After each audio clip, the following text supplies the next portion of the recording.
This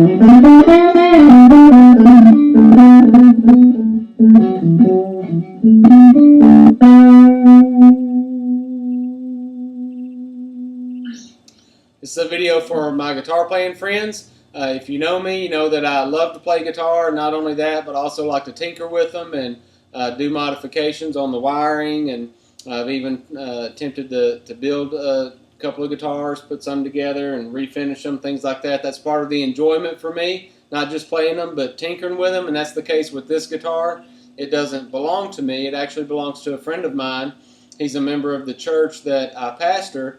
And this guitar has been in his family for many years, and he has acquired it and was having some problems with it. You plug it in, and you know, the sound was going in and out, and obviously there were some wiring issues, something wrong with it. And so he brought it to me to see if I could do anything with it. He knew I like to tinker with guitars. We had talked about it in the past.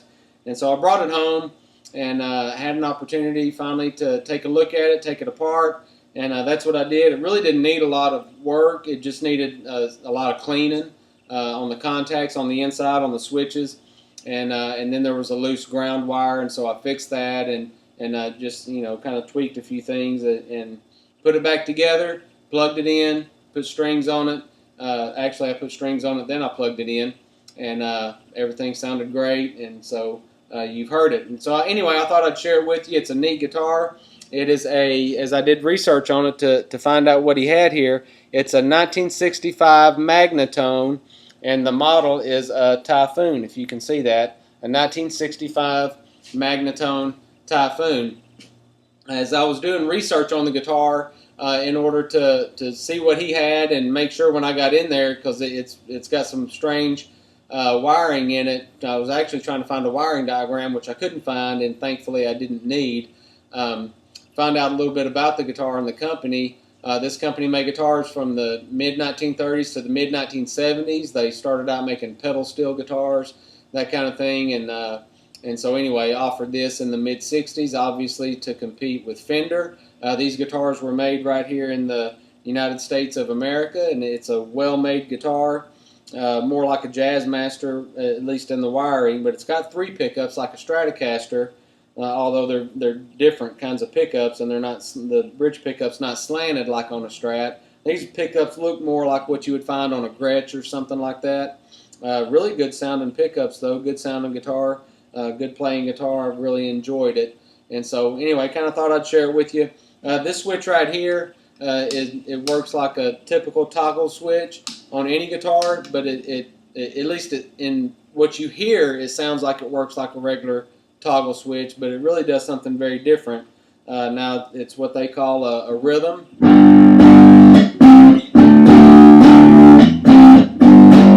and a lead.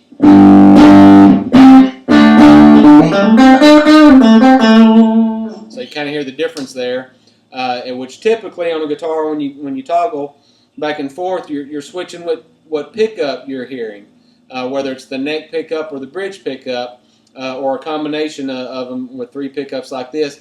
And so, but that's not what this one does. This one only has 2 positions, and what it does is it actually reroutes the circuitry, but it still gives you a similar effect, rhythm or lead, and you heard that. Now you also have these 3 switches down here. You see those? These 3 switches right here, and basically you can switch those into 8 different positions. And that also changes the wiring on the inside, and what it does, if you understand anything about electronics and pickups, it actually rewires the circuitry or runs the circuitry and determines whether these pickups are in series or in parallel or in phase or out of phase, and in any combination of all those things. And so that's what they do, and you just kind of have to mess with it to see. You've got a tone knob, which doesn't do a whole lot until it's just almost off there. I just leave it wide open. Then you have 2 volume knobs, and this volume knob actually controls the rhythm side of things, and this one controls the treble side of things. Now I probably would have wired that differently so that they matched, but you know, that's typically the positions you would find on, say, a Les Paul guitar or something like that. With those sounds, but then you want your volume to be probably on your lead, because that's where you would use it most. And so I'm sure that's why they did it that way. It makes sense when you think about it. So anyway, that's the guitar. Here's kind of the sound. You just kind of have to mess with them and see what you get. I particularly like playing on the rhythm. I play on the neck pickup a lot when I'm playing guitar, unless I need to cut through the mix, or if I'm trying to counter what the other guitar player is doing in tone wise. Sometimes I'll go to treble if he's playing bassy, but typically it's the other way around. So I like that. This is with all the switches all the way down. These 3 switches down. This one up on the rhythm.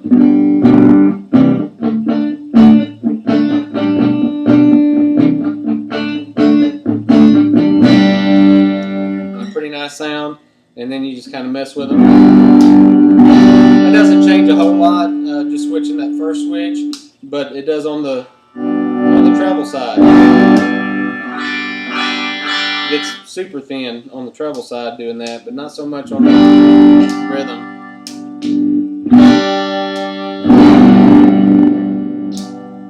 And then the second switch up.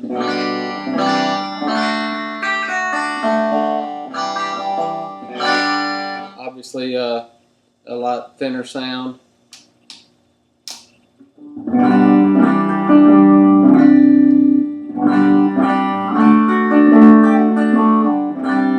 And then all 3 of them up.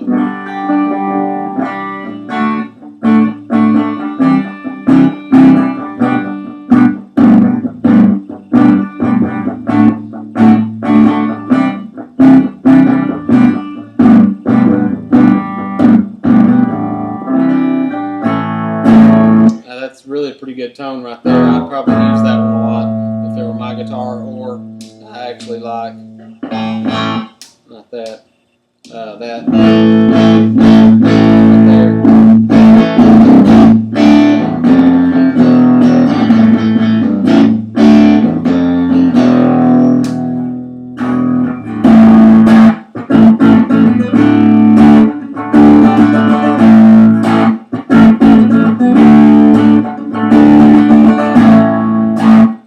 Or this right here, kind of neat.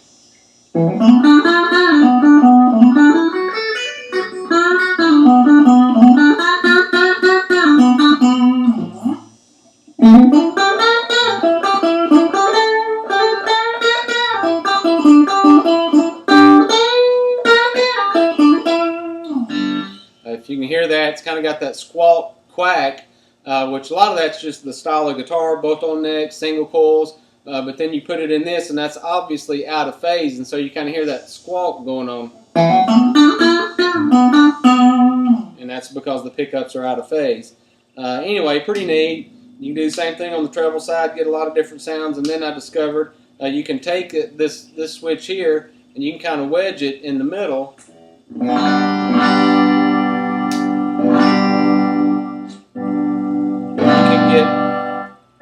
You can combine both circuits, which you can then control with the switches or with the volume knobs and get, whatever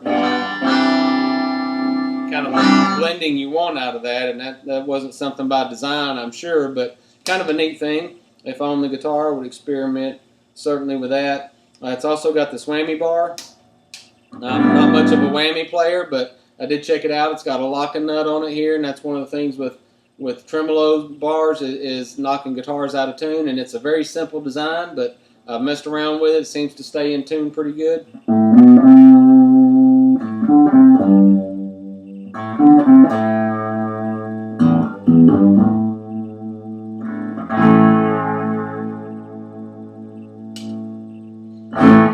Anyway, great playing.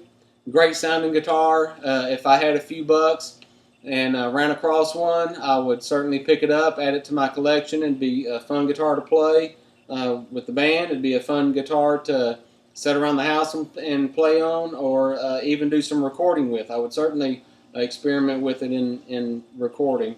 Just a great guitar. If you run across one, have some money, I recommend it. I'm playing this through a little Fender Champ amplifier and a great little practice amp.